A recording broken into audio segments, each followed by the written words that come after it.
Donald Trump à la grand-messe conservatrice, je ne fonderai pas un nouveau parti, mais se représentera-t-il? Il laisse planer le doute. L'offre de Joe Biden d'une collaboration bipartisane avec les républicains pourrait bien être une grande illusion. Anthony Blinken annonce une politique étrangère pour le peuple américain. Qu'est-ce que cela veut dire exactement? Ce mois-ci, tous les Américains parlent français, ou presque. Entretien sur le mois de la francophonie aux États-Unis avec Sarah Diligenti, directrice exécutive de l'Alliance française à Washington.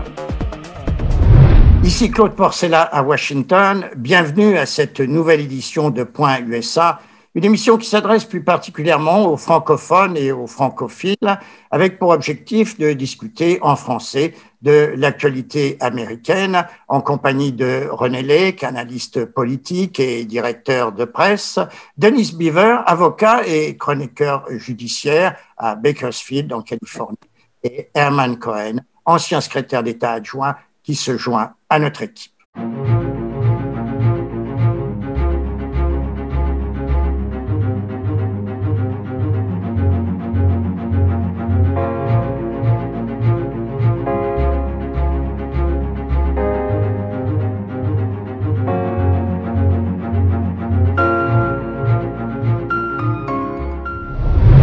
Retour triomphant de Donald Trump le dimanche 28 février à la CPAC, la conférence annuelle de la droite dure.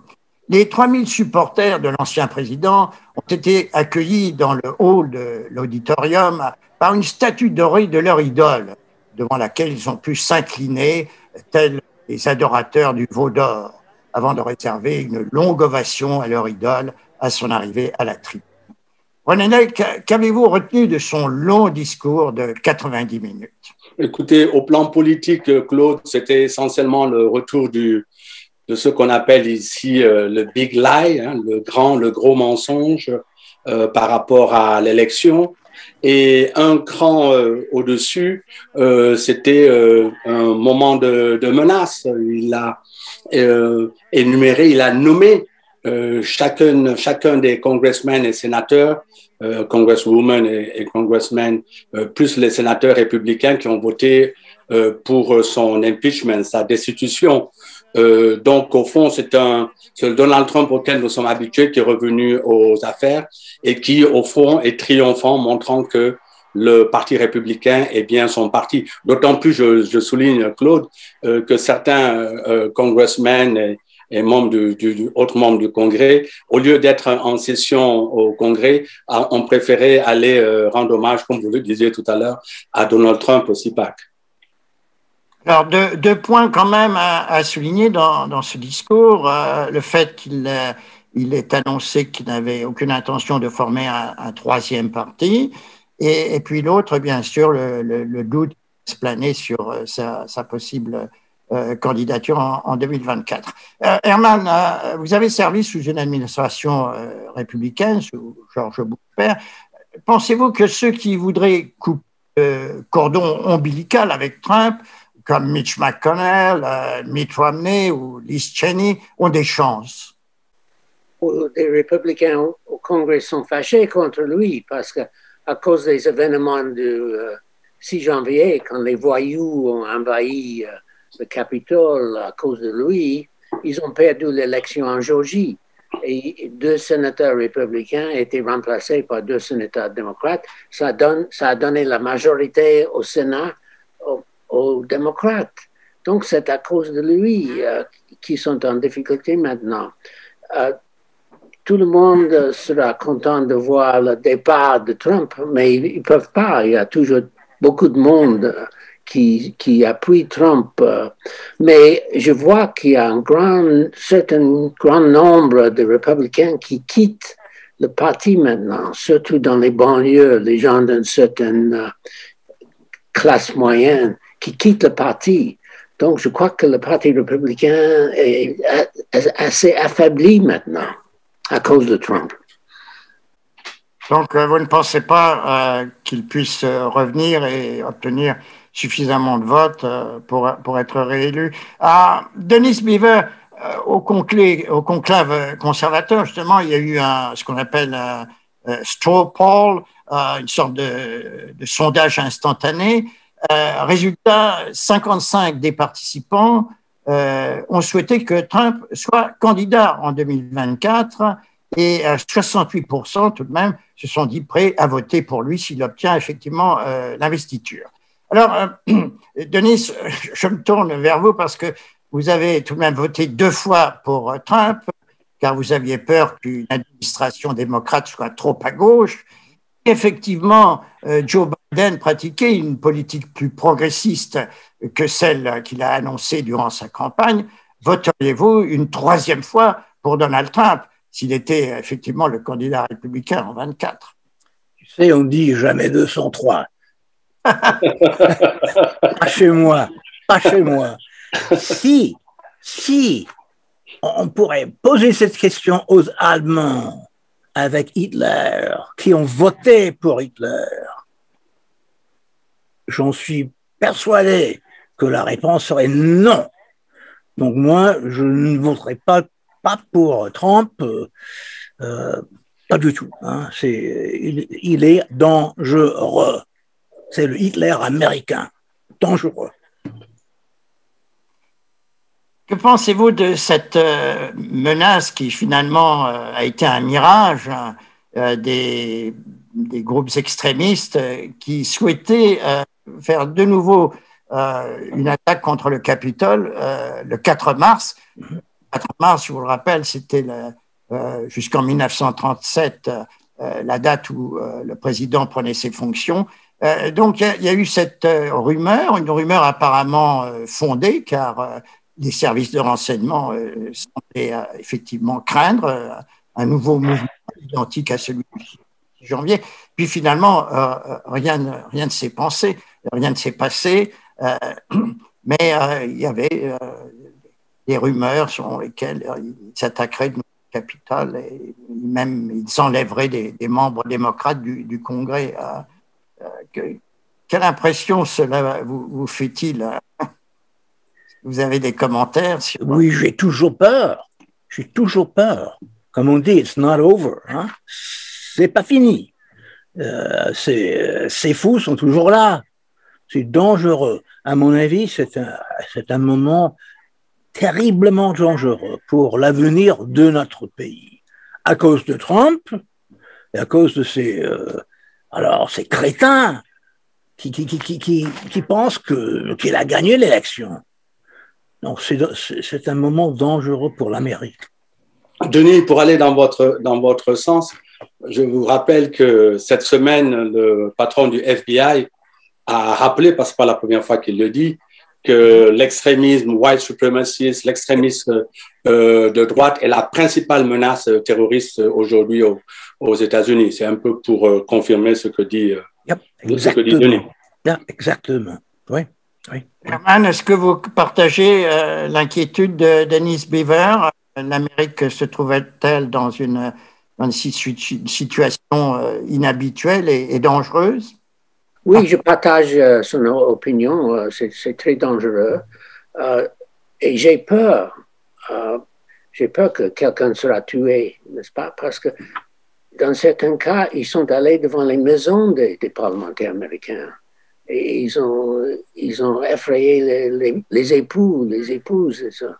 Donc, c'est vraiment dangereux. Il faut que tous les services de renseignement, la police, soient vigilants, à mon avis. Donc, il faut ouvrir l'œil, effectivement. Le plan de relance économique va probablement être approuvé, mais sans le concours des Républicains. Alors, la collaboration bipartisane souhaitée par Joe Biden est-elle possible dans le futur? Nous en parlons après cette pause.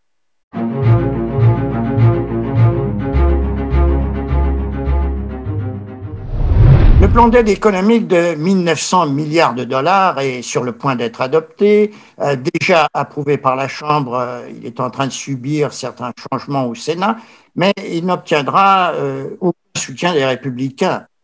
Herman, pourquoi cette opposition de leur part alors que le plan est unanimement populaire, autant du côté républicain que du côté démocrate?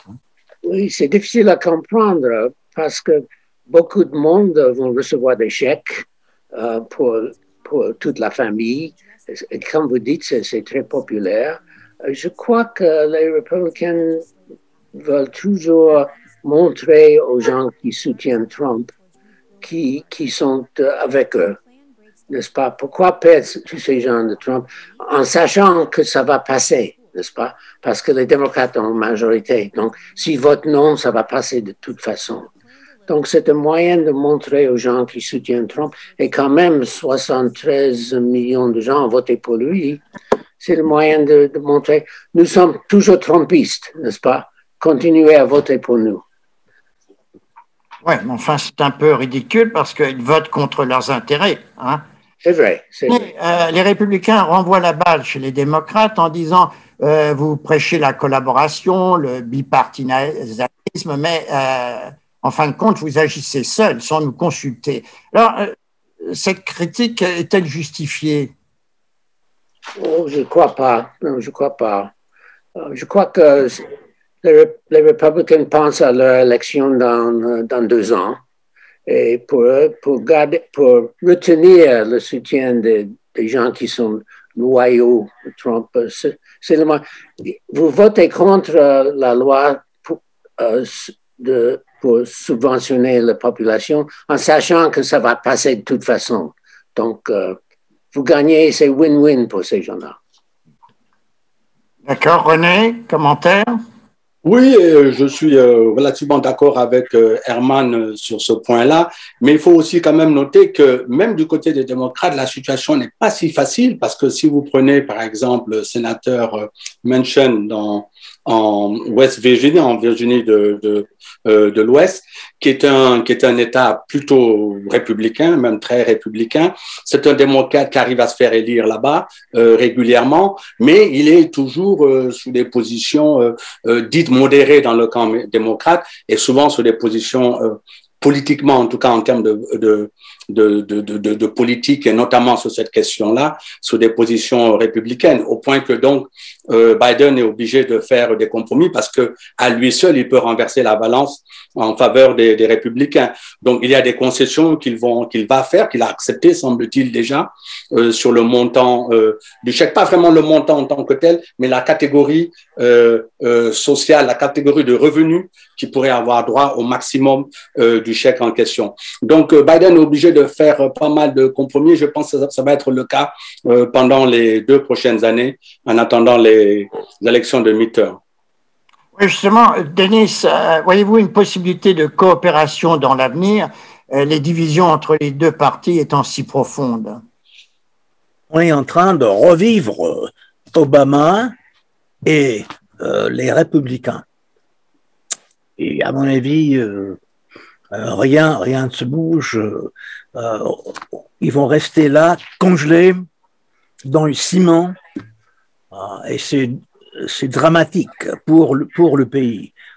Malheureusement, je vois très peu de coopération. La possibilité de faire des compromis, je pense pas. C'est pas rigolo, pas du tout. Bien, ben écoutez, nous allons voir.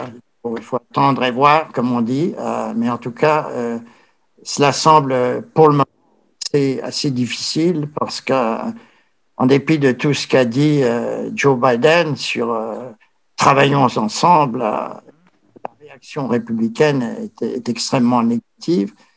Et s'il y a des accords déjà sur un sujet sur lequel tout le monde est d'accord, hein, ce plan d'aide que tout le monde souhaite, vous imaginez que les choses ne vont pas être faciles pour la nouvelle administration quand on va aborder des sujets très controversés comme l'immigration, les droits de vote et le contrôle des armes. Si vous permettez en un mot, mais je crois qu'aujourd'hui, les États-Unis sont confrontés à un problème majeur. Il y a une question de gouvernance. Au-delà du fait qu'il y a le problème de la démocratie qui ne se pose pas qu'aux États-Unis, se pose en Europe. On a vu les régimes d'extrême droite prendre le pouvoir en Pologne, en Hongrie et autres, et ça continue, y compris même jusqu'en Italie. Mais il y a une crise de la démocratie dans le monde, ça c'est incontestable. Mais aux États-Unis, je crois qu'on va plus loin. On arrive à une véritable crise même de gouvernement. On n'arrive littéralement plus, ce que vous êtes en train de dire. C'est ça qui me fait penser, pratiquement plus à gouverner avec un minimum de sérénité. Donc je crois que les 2-3 prochaines années vont être extrêmement intéressantes de ce point de vue-là. Il ne me semble pas que cette situation puisse continuer. Hein. Oui, mais ça semble malheureusement jouer retour au passé parce que de plus en plus, au fil des années et des décennies, on voit une coopération entre les deux parties de moins en moins possible, ce qui se solde en fait par 4 ans de paralysie, si vous voulez. Oui, tout à fait. Ils auront malheureusement l'occasion de reparler de ce problème. Le secrétaire d'État américain Anthony Blinken a prononcé son premier grand discours de politique étrangère. Il a défini ce que serait justement la politique étrangère américaine de l'administration Biden. Analyse dans un instant.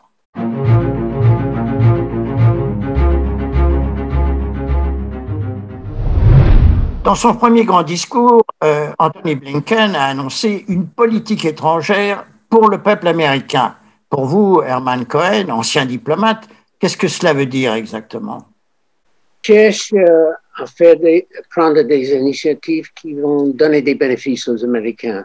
Par exemple, Trump a retiré des États-Unis des accords de Trans-Pacifique, c'est-à-dire d'établir une zone de libre-échange dans le Pacifique. Trump a dit non, on ne veut pas ça.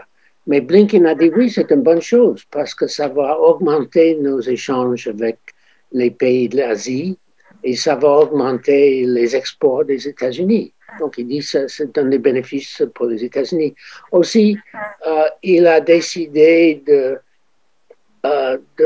d'accepter pour une deuxième fois les accords de Paris sur le climat. Trump a quitté ces accords. Mais tant que nous sommes dans ces accords, ce sera bon pour avoir moins de pollution dans l'atmosphère aux États-Unis.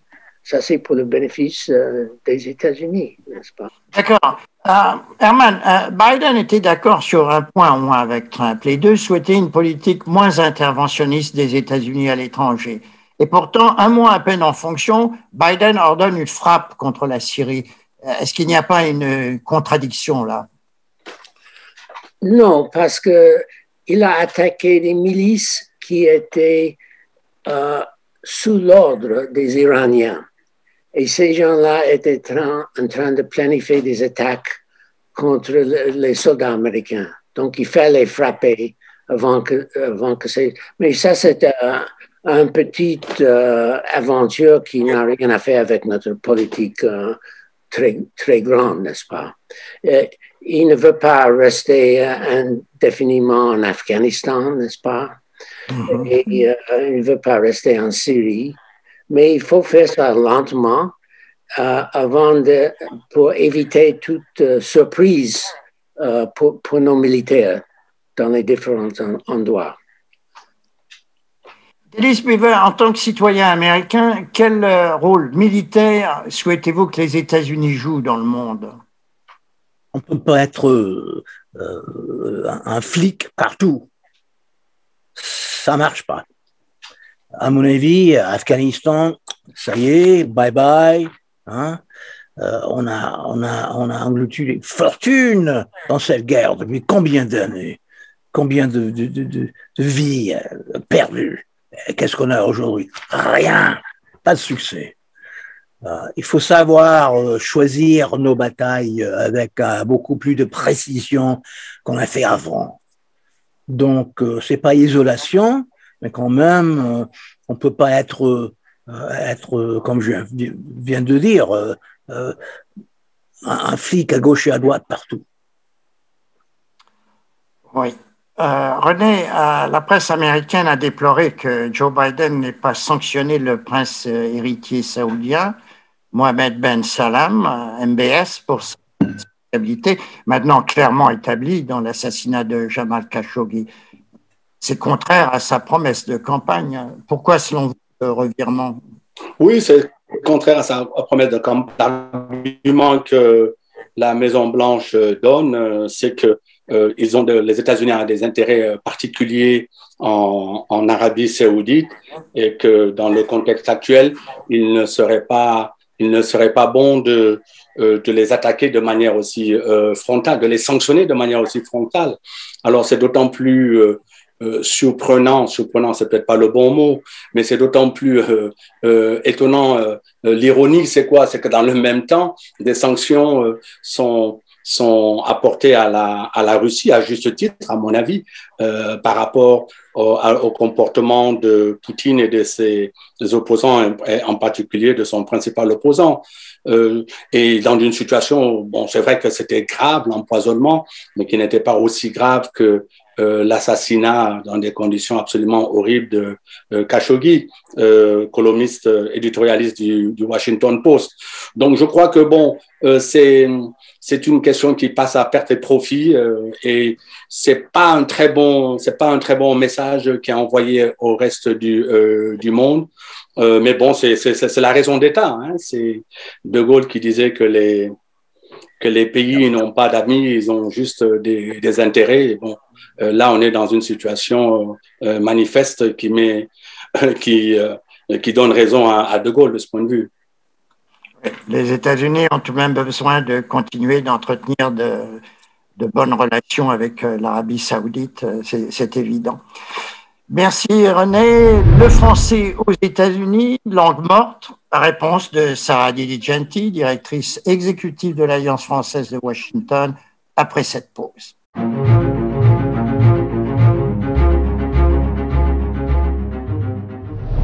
Si mars est le mois de la femme, il est aussi celui de la francophonie, une délicieuse combinaison.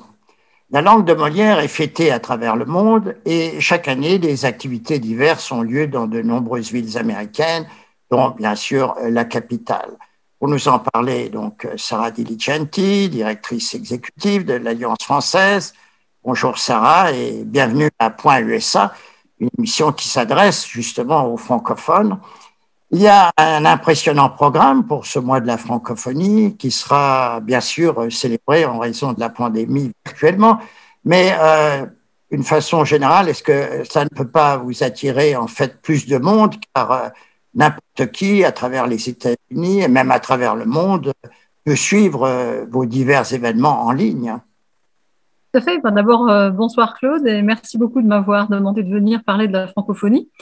Effectivement, grande surprise, hier nous avons inauguré le festival de la francophonie avec une conversation extrêmement intéressante qui était sponsorisée par l'ambassade de France et son excellence l'ambassadeur Philippe Etienne, qui a demandé à Madame Leila Slimani, représentante personnelle du président Macron sur la francophonie, de venir et de parler. Elle était en interview avec Ursula, une journaliste ici d'enseignement de la BBC. C'était vraiment un entretien qui a duré 1h30, qui était fabuleux. Mais hier, nous avons eu notre deuxième événement, cette fois-ci à l'initiative de l'Alliance française, une dictée de la francophonie sur un texte d'Alain Mabonckou, tiré d'un de ses livres Black Bazar, que j'aime beaucoup personnellement. Je l'ai interviewé il y a quelques années, Alain Mabonckou. Il est absolument charmant et très charmeur. C'est un vrai sapeur, toujours très très bien habillé. Mais parmi les personnes qui prenaient cette dictée, donc en français, tout en français, il y avait quelqu'un de la Nouvelle-Zélande par Zoom, qui était en Nouvelle-Zélande. Nous étions encore le 3 mars. Lui, il était déjà midi le 4 mars. C'était extraordinaire. On a pensé à Einstein, la relativité du temps, même plus qu'au-delà de la francophonie. Mais nous avons effectivement beaucoup d'événements en coproduction avec les Smithsonian Associates, qui sont notre partenaire en crime, en quelque sorte, et puis beaucoup d'ambassades. Il y a notre site francophonie-dc.org sur lequel se retrouvent tous les événements, en plus du site de l'Alliance, francedc.org. Et il y a une newsletter, un petit bulletin électronique que j'envoie tous les dimanches matins à ceux qui sont abonnés à cette liste Serve spéciale francophonie, et ensuite ils peuvent le dispatcher. On va avoir notamment une très belle nuit de la poésie en langue française le 19 mars, c'est notre 4e édition. Et on aura d'ailleurs un poète du Sénégal, entre autres, une poète qui va être live du Sénégal, d'après ce que j'ai compris, quelqu'un d'autre du Togo et aussi de Haïti. Donc la francophonie vraiment élargie est très très bien représentée cette année. Très bien. Alors, est-ce que vous pouvez le lien pour participer à ces événements? Oui, alors vous pouvez aller sur le site de l'Alliance française, www.francedc.org, ou bien vous pouvez aller sur le site qui regroupe les événements de tout le festival, www.francophonie-dc.org, et là vous trouverez les événements non seulement de l'Alliance, mais aussi du Bureau du Québec, de l'ambassade du Canada, de l'ambassade de Serbie, l'ambassade et puis il y a des vidéos aussi de bienvenue de tous les ambassadeurs qui ont envoyé à temps leurs petites vidéos de bienvenue. Très bien. Alors, Sarah, l'une de vos missions, c'est d'enseigner le français. Quelle est la popularité de notre langue aux États-Unis? Alors, on aurait pu croire que le français est en perte de vitesse, parce que c'est vrai que dans les collèges et dans les lycées, c'est l'espagnol, et puis par la suite aussi le mandarin qui a beaucoup distancié le français. Mais en fait, les personnes qui ont appris le français ont souvent envie d'y revenir, et nous, à cause du Covid, nous avons vu une inversion du marché, c'est-à-dire avant la pandémie, notre marché qui grandissait le plus, c'était justement le marché des enfants. Et celui des adultes stagnait. Depuis la pandémie, comme les enfants sont en ligne 5 jours sur 7, les parents n'ont pas vraiment envie de rajouter un 6e jour, puisque c'est le samedi que les enfants venaient à l'Alliance avant de prendre des cours. Donc, le marché des enfants a diminué. En revanche, le marché des adultes a explosé. C'est-à-dire que nous avons des étudiants de tous les États des États-Unis. J'avais fait une petite statistique.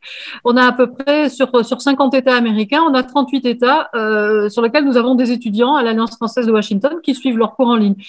Et puis, la petite communauté francophone qui monte aux États-Unis, ce n'est pas la Louisiane, c'est le Maine.